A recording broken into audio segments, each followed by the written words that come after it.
Good morning, good afternoon, good evening. நீங்கள் எப்போ இந்த வீடியோ பார்த்தாலும் இந்த மூணில் ஏதாச்சும் ஒன்று எடுத்துக்கோங்க. இன்றைக்கி நம்ம என்ன பார்க்கணும், விர்ச்சுவல் ஆட்டோப்சி பார்க்க போகிறோம். இந்த விர்ச்சுவல் ஆட்டோப்சி வந்து நம்ம யூஸ்வலாக எதில் பெர்ஃபார்ம் பண்ண முடியும்னா, டேப் இல்லைனா ஐபேட் உங்கள் கம்ப்யூட்டர்ஸில் ஏதாச்சும் லேப்டாப் அது மாதிரி பெர்ஃபார்ம் பண்ணணும். இந்த ஆட்டோப்சி பண்ணுற லிங்க் வந்து நான் வந்து டிஸ்கிரிப்ஷன் தரேன், அதை நீங்கள் பார்த்துக்கோங்க. இப்போ நம்ம விர்ச்சுவல் ஆட்டோப்சி போகிறோம், அவங்கள ஆட்டோப்சி நம்ம பார்த்துக்கணும். Autopsy is a detailed and careful medical examination of a person's body and its organs after death to help establish the cause of death. This is a step-by-step demonstration of what happens during an autopsy procedure. The autopsy we can do now.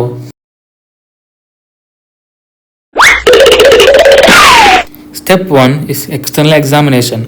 The first step in any forensic autopsy is the external examination of the body. The forensic pathologist perform a detailed external examination of the body. The results are recorded and all physical characteristics are listed. The body must be measured and weighted.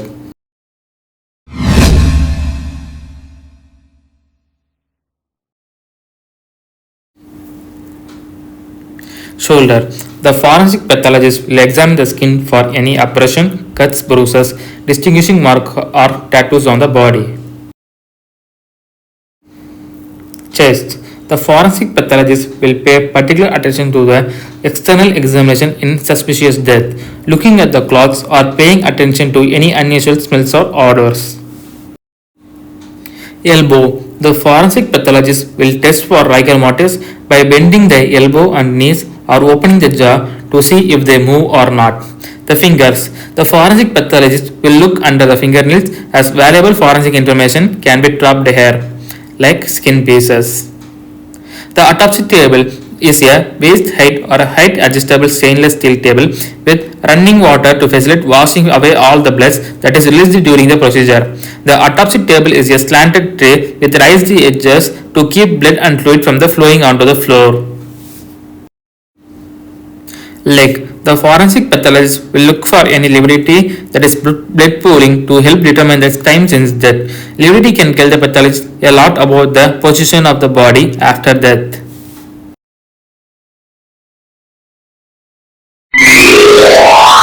Step 2. Internal examination. To expose the internal organ, the pathologist must open the body. Here is the quiz. Select which shape the first cut is made in. Option A X, option B Y, and option C O. Take your time.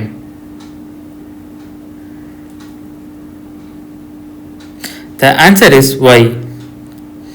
The first cut, known as Y incision, is made. The arms of the Y extend from the front of each shoulder to the bottom end of the breastbone. The tail of Y extends from the sternum to the pubic bone and typically deviates to avoid the navel. The incision is very deep, extending to the ribcage on the chest and completely through the abdominal wall below that. The skin from this cut is peeled back with the top flap pulled over the face.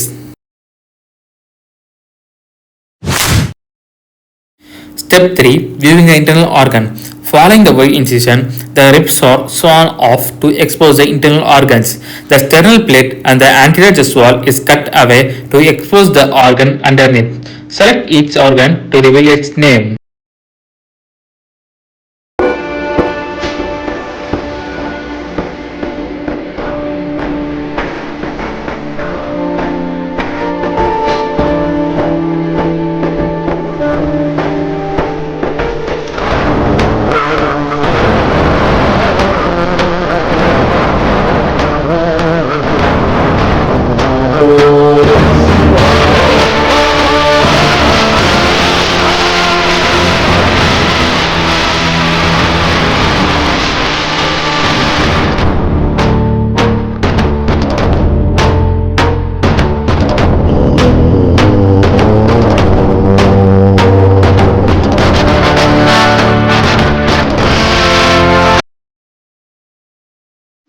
Step 4.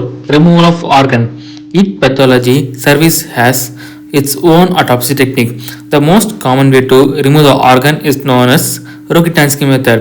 This method involves, let's see how you can tell correct or not.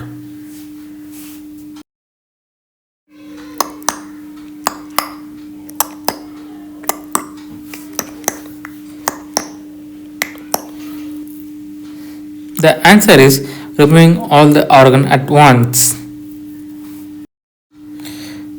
The removal of organ. The Rokitansky method involves removing the body organs all at once. That is, the heart, lungs, liver, kidney, and spleen, etc., are removed in one block and then dissected on the autopsy table. The organs are dissected one by one, and during the examination, the forensic pathologist will collect small samples of tissue for further examination under microscopy. Remove all the organs from the body and place them on the sink area.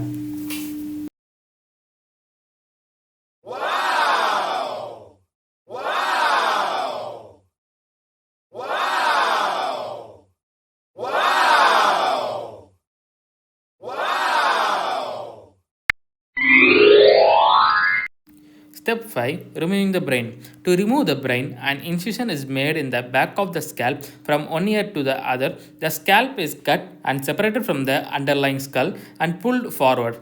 The top of the skull is removed using a vibrating saw. The entire brain is then gently lifted out of the cranial wall.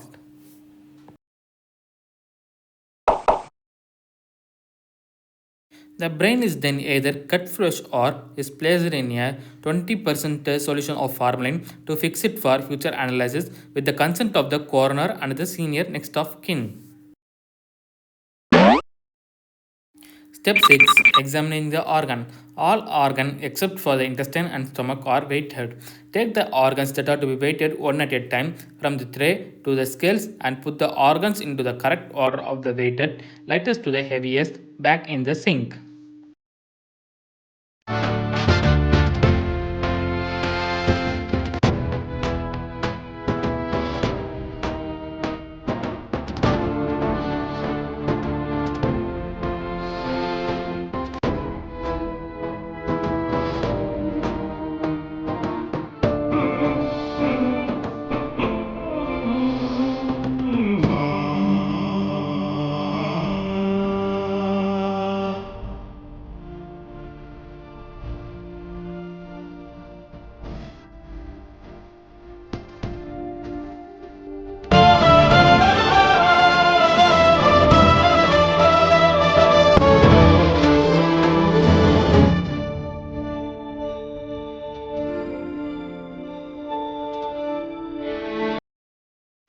Step 6. Examining the organ. The pathologist cleans the intestine in a sink to remove any undigested food and feces that remain. The stomach is cut open and its contents are examined. Here is the question. This process is done. Option A to help determine the time and cause of death.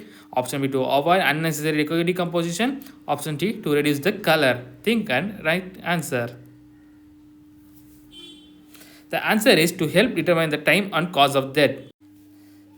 The degree of digestion of foods and other items like pills analysis may help determine the time of death.